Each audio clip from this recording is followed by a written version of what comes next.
I'd sort of forgotten about her until I was walking to my car that evening. And when I was walking outside, she was sitting outside, and she came over when she saw me. She says, "Mr. Stevenson, I feel so bad." I said, "Oh, Ms. Williams, don't you worry about what they did." She says, "No, no, no, no, no, no, no. I was supposed to be in that courtroom. I was meant to be in that courtroom. I should have been in that courtroom, and I failed." I said, "Ms. Williams, please don't feel bad. They shouldn't have done what they did." She says, "No, no, no, no. I let everybody down today, and I just feel it." And she started crying. I said, "Please don't worry about this, Miss Justice." She said, "No, no, no. I was meant to be in that courtroom." She said, "But when I saw that dog, all I could think about were those protests where they put those dogs on us. I thought about Selma in 1965. And she walked away with just tears running down her face. I felt terribly. Her sister told me the next morning that when she got home, she didn't talk to anybody, she didn't say anything, but they could hear her praying all night long. And she was praying, "Lord, I can't be scared of no dog." And the next morning she called the ministers and said she wanted another chance to be a representative. And on the trip from the house to the courthouse, her sister said she kept saying, "I ain't scared of no dog. I ain't scared of no dog." And I was inside the courtroom the next day when they opened the door, and there was Ms. Williams. And you could hear her saying audibly, "I ain't scared of no dog." And she walked through the door, and she walked through the metal detector, and she walked up to that dog, and she said, "I ain't scared of no dog." And she walked past the dog and sat down on the front row of the courtroom, and she looked at me. She said, "Mr. Stevenson, I'm here." I said, "Ms. Williams, it's good to see you."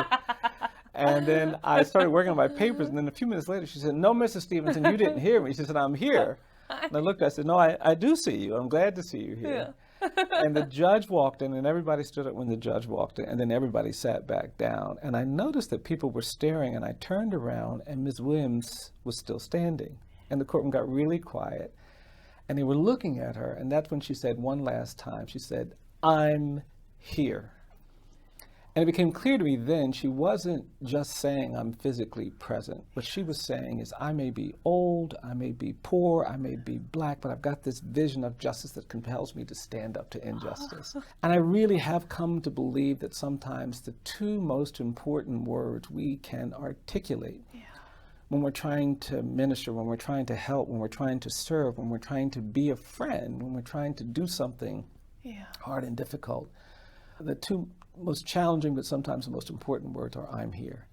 And it is that expression of presence in places that are difficult and challenging that represents something so much more powerful than a lot of the other words that we can say. You don't always have the answers, you don't always have the skills, you don't always have the knowledge that you'd like to have, but if you have the willingness to be present, it's amazing what you can do. The courage of like witness. Yes, that indeed. Co-suffering. Yes, exactly. Where like I will put my toes, curl them around the edge. Yeah, that's right. And I will stare it down with you. Yeah, that's right. That is an intense. Yes. I love, and that is it is a beautiful thing to be near. Yes, indeed. You're like, and indeed. you are here. Exactly. Thank you. Yeah, absolutely.